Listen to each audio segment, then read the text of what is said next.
Bunch of turkeys over here at the entrance of Bays Mountain.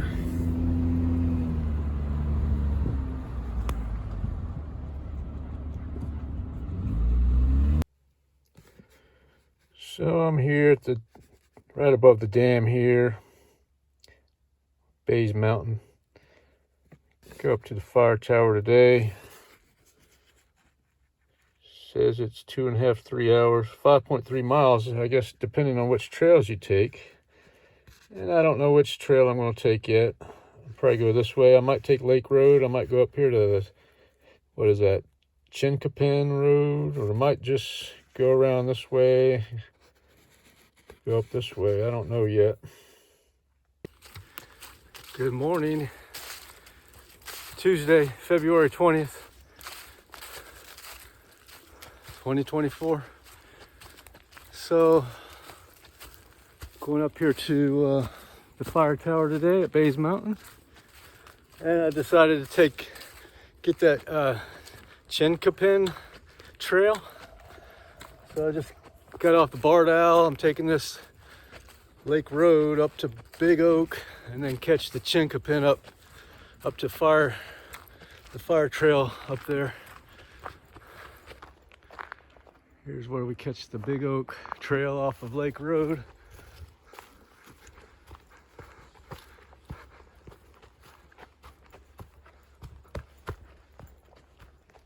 And here's where we catch the Chinkapin trail off of Big Oak.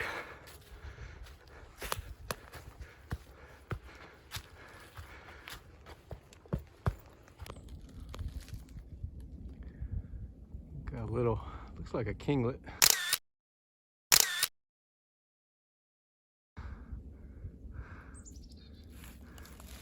Flitting around.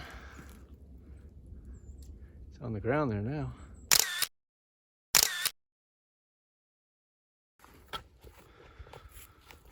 So it looks like the trail continues going that way, but over here there's a little offshoot leading to what looks like a barrel and some rocks piled up over there. Let's check that out. Here you have a barrel, some broken glass, a broken bottle, Coca-Cola.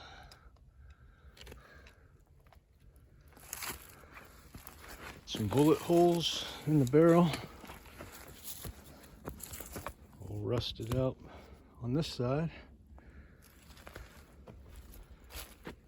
Over here are some rocks piled up in some type of formation there.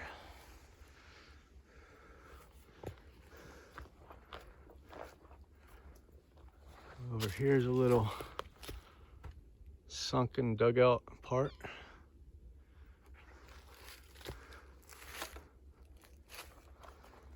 So I don't know what this is. Let's get back on the trail. We're still heading to Fire Tower Trail. We're on the Chinkapin. So that down there is Hemlock Trail, where it intersects with Fire Tower Trail. And we're going to intersect with the Fire Tower Trail here shortly. So here at this sign, Fire Tower Trail is coming up this way. This is the Chinkapin Trail we're on here. And Chinkapin Trail keeps going straight. And the Fire Tower Trail goes up this way. And it's got a sign right there.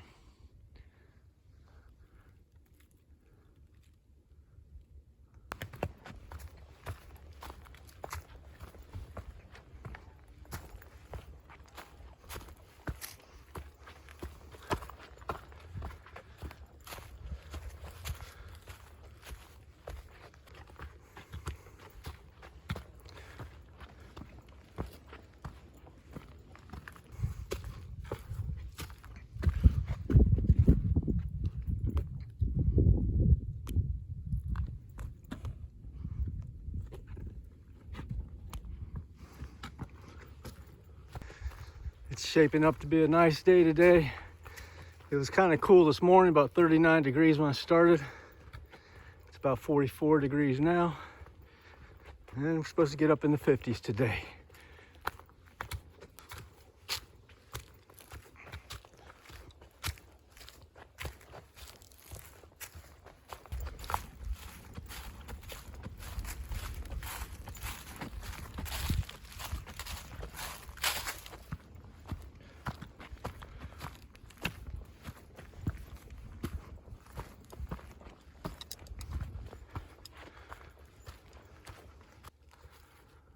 So it looks like up here is we're going to be crossing a trail called Moonshiner's Delight. Continuing up the hill there. Somewhere up there is the fire tower. I can't see it from here. I thought I heard some voices coming from up there and possibly a dog barking. So we may run into some other people up here. We'll see. So here's where the Moonshiner's Delight Trail crosses. Fire trail continues up that way. Moonshiner's Delight has a bench over here. Let's see, this is Kingsport Bicycle Association. 2021, they put that bench there, I guess. Looks like it.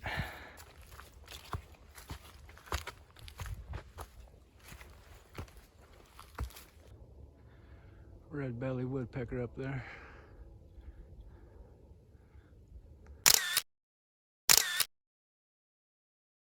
Now we come out to the fire tower road here. And there is the fire tower.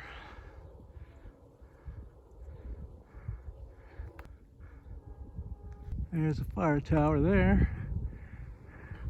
Looks like there's some people up in there right now.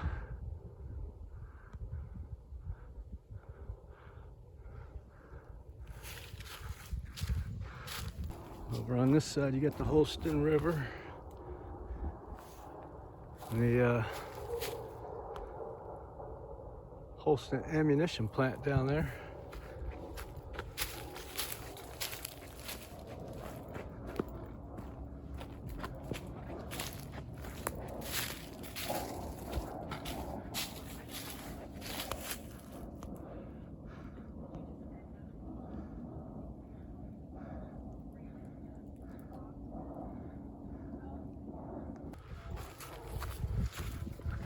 Alrighty, let's climb this tower.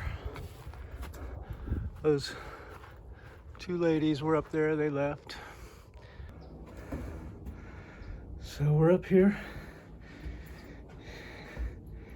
in the fire tower. Over this way is Bays Mountain.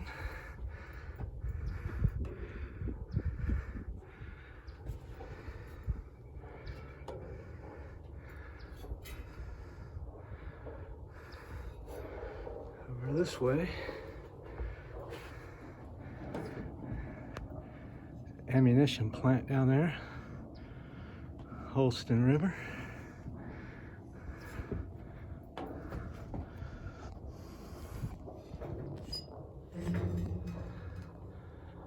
Here's a 360 view starting from the hill with the radio towers.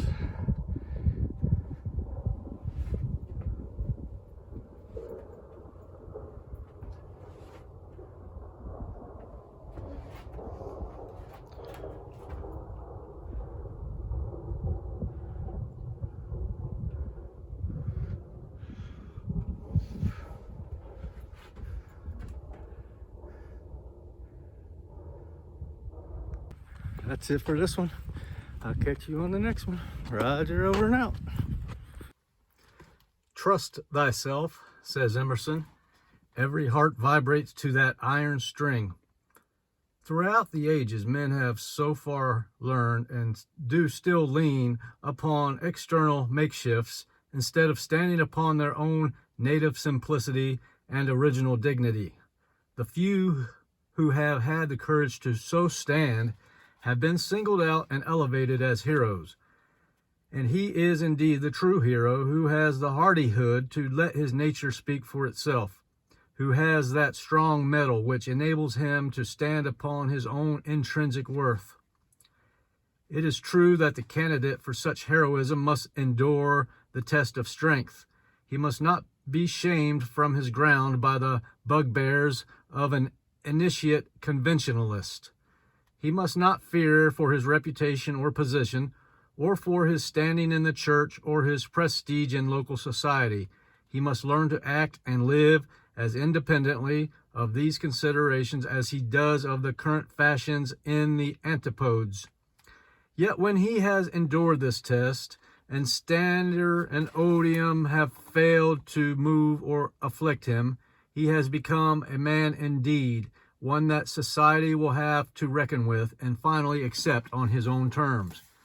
Sooner or later, all men will turn to guidance to the self-reliant man, and while the best minds do not make a prop of him, they respect and value his work and worth, and recognize his place among the goods that have gone before. It must not be thought an indication of self-reliance to scorn to learn. Such an attitude is born of a stubborn superciliousness, which has the elements of weakness and is prophetic of a fall, rather than the elements of strength and the promise of high achievement, which are characteristic of self-reliance. Pride and vanity must not be associated with self-rests upon incidentals and appurtenances, on money, clothing, property, prestige, position, and these lost, all is lost. Self-reliance rests upon essentials and principles, on worth, probity, purity, sincerity, character, truth, and whatever may be lost is of little account, for these are never lost. Pride tries to hide its ignorance by ostentation and assumption, and is unwilling to be thought a learner in any direction. It stands during its little fleeting day on ignorance and appearance, and the higher it is lifted up today, the lower it will be cast down tomorrow. Self-reliance has nothing to hide, and is willing to learn. And while there can be no humility where pride is, self-reliance and humility are compatible. Nay, more, they are complementary. And the sublime form of self-reliance is only found associated with the profoundest humility. Extremes meet, says Emerson, and there is no better example than the haughtiness of humility. No aristocrat, no prince born to the purple can begin to compare with the self-respect of the saint. Why is he so lowly, but that he knows that he can well afford it, resting on the largeness of God in him? It was Buddha who, this particular, said, "Those who, either now or after I am dead, shall be a lamp unto themselves, relying upon themselves only, and not relying upon any external help, but holding fast to the truth as their lamp, and seeking their salvation in the truth alone, shall not look for assistance to any one besides themselves. It is they among my disciples who shall reach the very topmost height, but they must be willing to learn." In this saying, the repeated insistence on the necessity for relying upon one's self alone, coupled with the final exhortation to be eager to learn, is the wisest utterance on self-reliance that I know. In it, the great teacher comprehends that perfect balance between self-trust and humility which the man of truth must acquire.